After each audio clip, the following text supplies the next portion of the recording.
What's up, everyone? Welcome to the UFC 298 recap show that just happened on my fake watch. Less than 24 hours. No, I'm joking. Literally less than 24 hours ago. And we are here doing our Burr Moment recap show. And first and foremost, to all of you fans out there that say my predictions are trash, what happened? What happened? And I am sorry to say this, but Ilia Topuria will, in fact, finish Alexander the Average in second round. To everyone out there saying my predictions suck, let's be honest. I want to know which person. I guarantee I'm the only one, literally, in this whole world that predicted Ilia Topuria to finish Alexander Volkanovski in the second round. I truly think I'm the only one.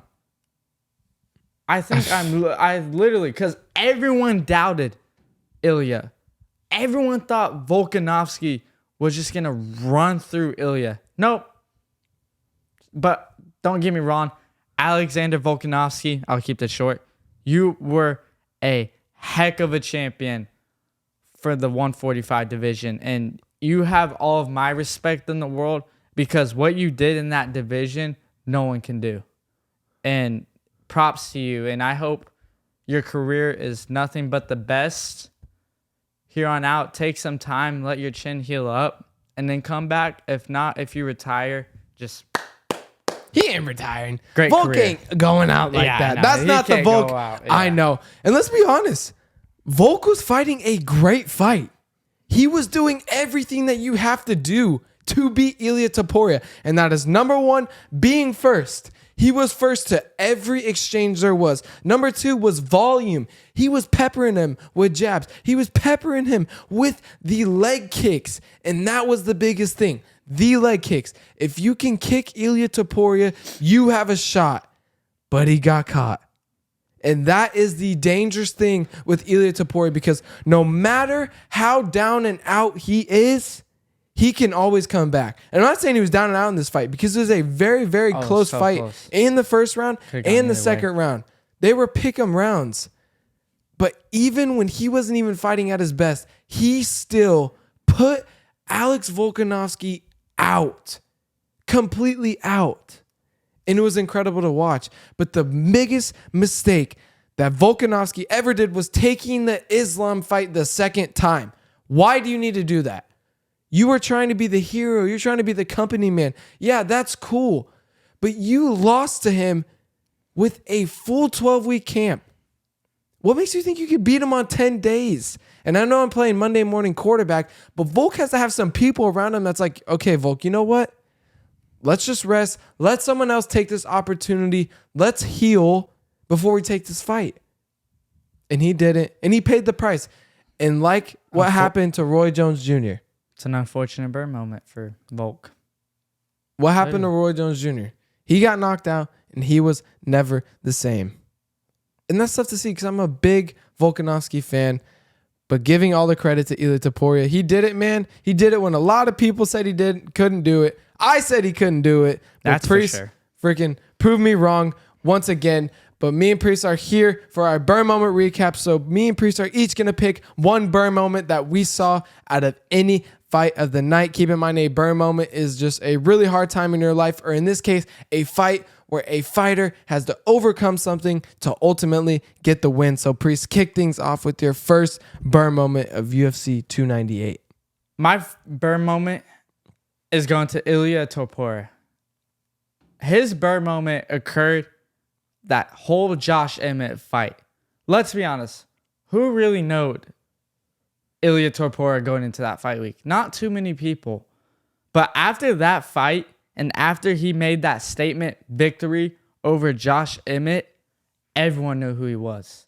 And to go out there from that moment forward and to call your shot and talk the talk and walk the walk and saying you're going to finish Alexander Volkanovski, and you did that, it's incredible, man. So that is my burn moment for Ilia Topuria, is that whole Josh Emmett fight week. Dude, you want to talk about building confidence? This dude is one of the most confident person I've probably ever seen in my entire life. And it's reminiscent of Conor McGregor, how Conor McGregor was with Aldo. He knew he already won in his mind. Same thing with Ilia. He knew already in his mind that he was a world champion, but to 50-44, Josh Emmett is unheard of. And that just elevated his confidence to a whole new world. And think about this.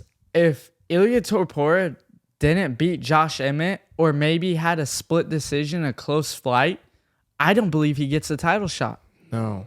He doesn't. So He that might have is got the burn title moment. shot, but he definitely was not as confident as he was. I don't know, man. It would have been close to give him a title shot.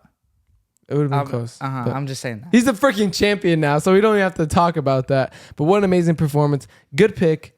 That was probably coming. I knew it was going to come because Bruce was just going to give it to me this entire episode. But going into my pick of UFC 298, no one else than Robert Whittaker. He was my burn moment pick because with 10 seconds left in that first round, a round that he was winning, he got spinning head kicked almost to the shadow realms. Like 9 out of 10 people could never get up from that spinning heel kick. But you know what the burn moment was? When Robert Whittaker went back to that stool, you know what he was thinking? That's all you got, Paulo Costa? Really? You hit me with your best, hardest shot when I wasn't paying attention?